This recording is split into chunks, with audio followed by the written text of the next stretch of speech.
témoignage. Bonjour chers panélistes, je pense que dans cette histoire, il y a deux visions. Un problème de fond, deux, un problème de forme. Les yamatologues sont venus. Bien, on continue dans la ligne. Qu'est-ce qu'il dit? Dans le fond, le pasteur n'a pas failli à la mort de sa femme. La Bible est claire. Il y a divorce. Rien ne le contraint à ne pas prendre une femme. La Bible n'a pas donné un délai pour se remarier. Sur la forme, c'est l'éthique due au rang du pasteur. La morale des hommes ne parle pas pour lui. Rappelons à tous que le pasteur doit plaire à son Dieu. Il n'y a pas faute. C'est Aristide Bouta. Voilà. Vous avez donc compris. Voilà. C'est quoi? C'est-à-dire, le pasteur doit plaire à son Dieu. Il a bien dit. Pas Dieu tout-puissant, mais à son Dieu. Effectivement, il plaît à son Dieu. C'est comme ça que le diable agit. C'est-à-dire, dans les séances mystiques, on prend un bébé, on le fend, il crie, et personne ne pleure, et on suce toute sa substance. Nous devenons forts. On fait ça. Donc, la femme est sacrifiée pendant cette diablerie-là. Elle meurt d'abord dans le monde mystique. Le mari assiste. De toutes les façons, tout le monde a compris. Mais vous qui avez les autres... Parce que, attendez, Jojo disait récemment, même Jésus qui faisait les miracles n'a pas dit qu'il ferait entendre ceux qui ne veulent pas entendre. D'accord? C'est ça à qui? Non, qu'est-ce que Jésus disait? Que celui qui a les oreilles pour entendre. Nous repassons la parole à Pierre Blériot-Niémec, cette fois-ci pour la dénonciation du jour. Alors, parfait, ici, la dénonciation de ce jour met en exergue un homme de Dieu, entre guillemets, très réputé, en Afrique comme dans le monde. C'est un pasteur d'origine zaïroise. On l'appelle Martello Tunasi. Pour ceux qui sont habitués des réseaux sociaux, il est l'un des plus courus, l'un des plus charismatiques pasteurs évangéliques, pentecôtistes, je sais pas. Il y a quelques mois, 3 mois par là, sa merveilleuse épouse est décédée. Pour ceux qui le suivent, c'est quelqu'un qui a toujours présenté son épouse comme étant, après Dieu, son devant derrière. Je ne dirais pas son alpha et son oméga parce que c'est Dieu qui est l'alpha et l'oméga. Elle était une pierre angulaire dans la construction de son mouvement religieux. Elle est donc décédée il y a 3 mois ou un peu moins et elle a été enterrée. Elle est morte des suites d'une opération chirurgicale. Alors la dénonciation c'est laquelle? C'est qu'il y a 1 mois déjà, donc 2 mois après le décès de son épouse, le dit pasteur très charismatique annonce déjà qu'il va se remarier. Le pasteur en question? Oui, il va se remarier. Et il ne s'en cache pas, il est en photo avec une jeune fille qui est mère d'un enfant, qui l'invite à rejoindre l'église le dimanche, enfin qui a même déjà rejoint l'église, et qu'il présente à ses ouailles comme la future mère, parce que lui il est le père, leur future maman. Cette situation a soulevé beaucoup de remous dans l'église, beaucoup de tollés sur la toile, et nous avons estimé qu'il fallait la porter ici, pour que les uns et les autres apprécient. Je vous ai dit, après à peu près 28 ans de mariage, ils se sont rencontrés très jeunes. Pasteur Tunasi est âgé de 49 ans. Si on vous dit à peu près 28 ans de mariage, vous comprendrez qu'ils se sont rencontrés étant enfants. Il a enterré son épouse il y a 2 mois, 3 mois à peu près, et aujourd'hui il est en train non pas de se fiancer, de programmer, enfin, je sais même pas, il est en train de programmer de se remarier. Là, c'est le pasteur avec son épouse, que vous voyez. On va vous montrer d'autres photos. Vraiment, il était hyper amoureux de celle-ci. Les voilà. Ils étaient partout ensemble, et ainsi de suite. Aujourd'hui, voilà la jeune fille qu'il va épouser dans les jours qui arrivent. Très bien. D'accord. Ok, d'accord. Tu perds ton latin? Non, je ne perds pas facilement mon latin comme ça.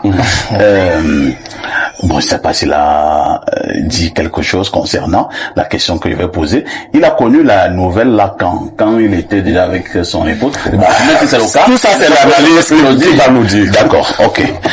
Il commence par passer la parole à Lucien Bidima, qui est un vieux expérimenté.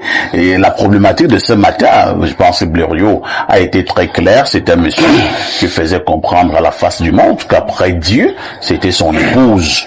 Ils s'entendaient tellement bien. La femme était une pièce maîtresse dans le cadre justement de son mouvement religieux. Mais la dame a été inhumée il y a environ 2 mois et demi. Et au moment où nous parlons, le gars présente, il y a une nouvelle femme qu'il va épouser. Votre regard? Parfait, je me méfie des pasteurs. Moi, personnellement... Quelle attaque? Ces gens-là, les pasteurs évangéliques, les églises des réveils, les pentecôtistes, je me méfie de ces gens. Pourquoi? Parce que certains de ces pasteurs, peut-être d'autres peuvent être honnêtes, je n'en sais rien. Parce que quand vous écoutez leur histoire, 90% de ces pasteurs détruisent les mariages. J'ai failli en être victime. Ah bon? Oh là là. Donc, je crois que ce monsieur, si on se réfère à la tradition africaine purement, il y a une période d'observation de veuvage, c'est au moins minimalement 1 an. Quand vous avez véritablement aimé votre époux. Même chez les Blancs. Même chez les Blancs.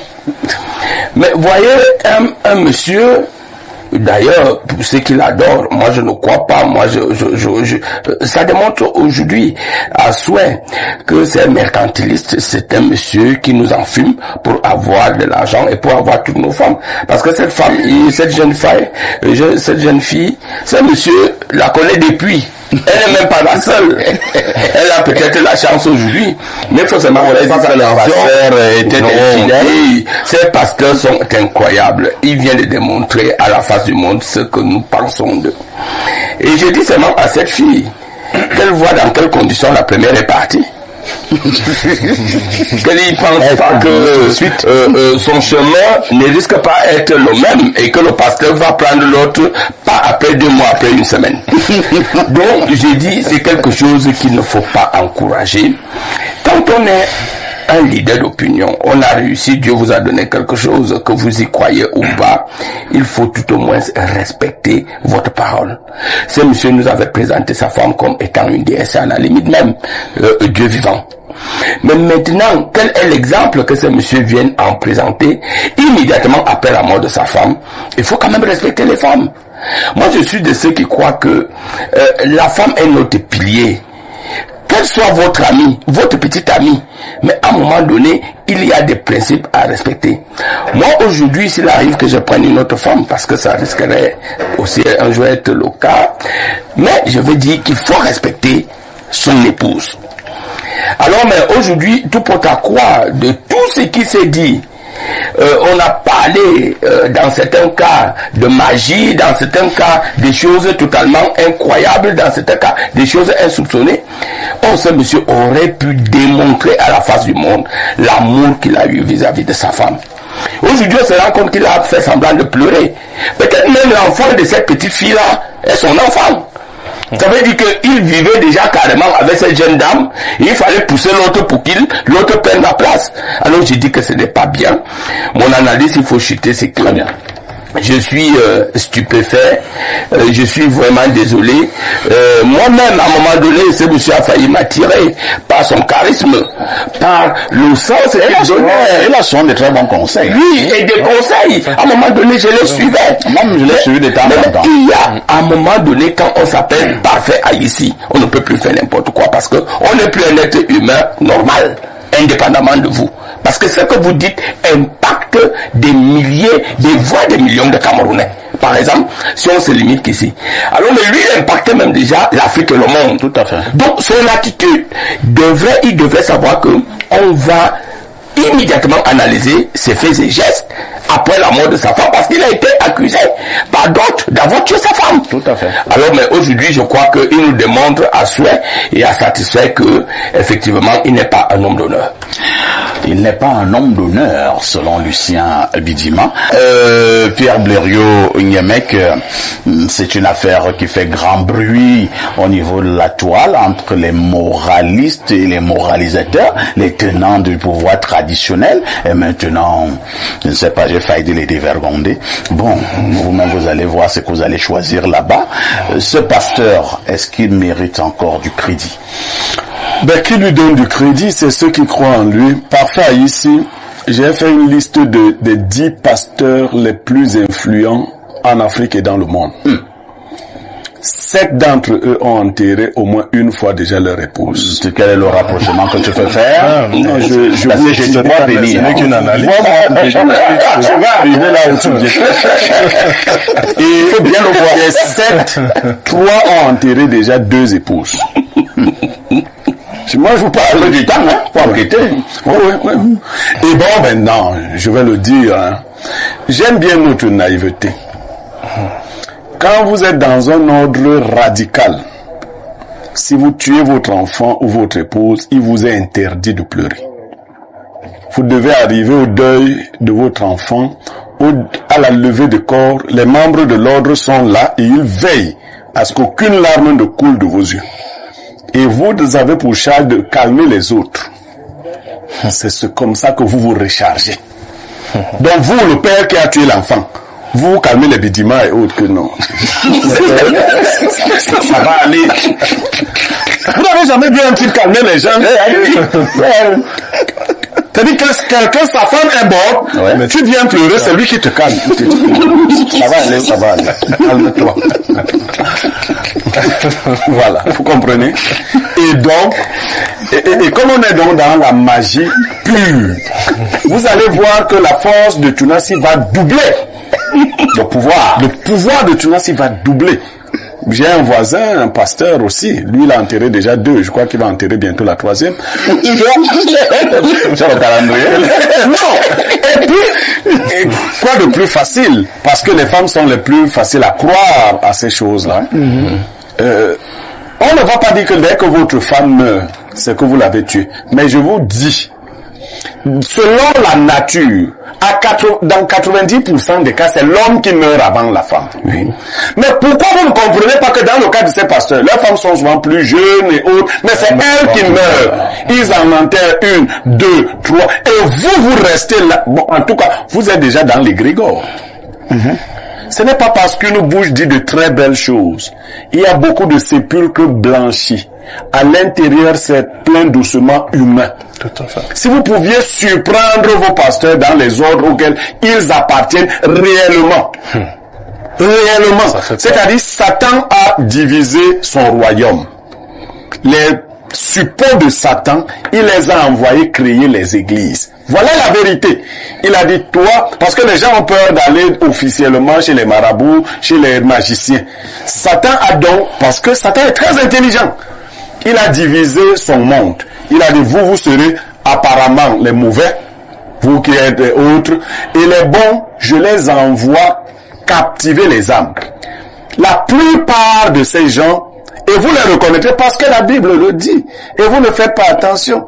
Quelqu'un qui réussit à captiver des millions de personnes, vous êtes là, vous êtes dépossédé de vous-même, il parle bien, c'est des pouvoirs mystiques qu'ils utilisent sur vous.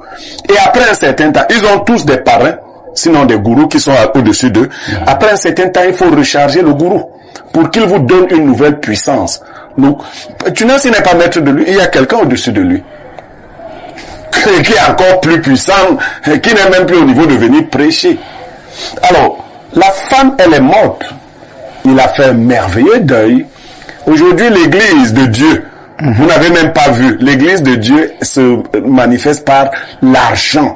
Il y a beaucoup d'argent. Et ces pasteurs, entre guillemets, vous obnubilent en vous disant, Dieu est aussi le Dieu de l'argent, le Dieu... Non. Le modèle que Jésus-Christ nous a montré, que Paul nous a montré, c'était la sobriété. Les hommes de Dieu depuis la création n'ont pas besoin de beaucoup. Ils n'ont pas besoin de beaucoup. Le nouveau monde dans lequel vous êtes tombé, la nouvelle évangélisation dans laquelle vous êtes tombé, où les pasteurs ont 50 véhicules de luxe, des jets privés et autres, c'est des diableries. Tout à fait. C'est le diable lui-même qui avait promis à Jésus, je te donnerai la puissance et la gloire de ces rois. Ah oui. Car elles m'ont été données et je les donne à qui je veux. Si jamais tu te prosternes et m'adores. Et observez, quand l'un des gourous arrive, les autres pasteurs se mettent à genoux. Pas symboliquement. Ils se mettent réellement à genoux. Ils mettent leurs genoux au sol. Vous avez vu dernièrement, un de ces types est arrivé au Cameroun. Oui. Jusqu'à nos hommes en tenue, sur l'ordre d'un grand dirigeant, étaient à genoux. Oui. Est-ce que vous avez vu un seul apôtre de Jésus-Christ se mettre à genoux devant Jésus? Celui qui a tenté de le faire, Jésus lui a dit, lève-toi, je ne suis pas Dieu. Pierre voulait demander Jésus dit, lève-toi, je ne suis pas Dieu. Donc, ces nouvelles divinités, voilà ce qu'elles nous donnent. Vous parliez du droit. Le droit positif prévoit ce qu'on appelle la période de viduité. C'est la période de veuvage, elle est au moins de 6 mois. Donc même les blancs savent. Si vous laissez votre femme, elle se marie avant 6 mois. Si vous l'avez mis une grossesse, on saura que l'enfant est l'enfant de qui? Du nouveau père ou du nouveau mari ou du fils. Vous allez jeter blaireau. Non! C'est des diableries. C'est comme ça que le diable agit. C'est-à-dire, dans les séances mystiques, on prend un bébé, on le fend, il crie, et personne ne pleure, et on suce toute sa substance. Nous devenons forts. On fait ça. Donc, la femme est sacrifiée pendant cette diablerie-là. Elle meurt d'abord dans le monde mystique, le mari assiste. Ensuite, elle disparaît physiquement à travers une opération chirurgicale et autres. Et le mari montre toute sa force. Et pour montrer qu'il est sans cœur, qu'il peut donc passer au grade plus élevé, Une autre femme. il fait le mari comme si de rien n'était. Le pasteur peut te porter plainte. Hein? Mais c'est son problème. Moi, je m'en fous qu'il me porte plainte. Est-ce que vous pouvez prouver ce que vous avez entendu? J'ai dit que c'est comme ça qu'il a fait. Il va c'est le maître du langage. Quand il va remettre la vidéo, on va dire qu'il ne parlait pas de lui. De toutes les façons, tout le monde a compris. Mais vous qui avez les autres, parce que, attendez, Jojo disait récemment, même Jésus qui faisait les miracles n'a pas dit qu'il ferait entendre ceux qui ne veulent pas entendre. D'accord? C'est ça à qui? Non, qu'est-ce que Jésus disait? Que celui qui a les oreilles pour entendre. Mais celui qui n'a pas les oreilles pour entendre, Jésus ne peut pas, on ne peut pas venir percer tes oreilles avec le clou et mettre les choses là-bas. Merci. Donc, voilà. Merci Blériot.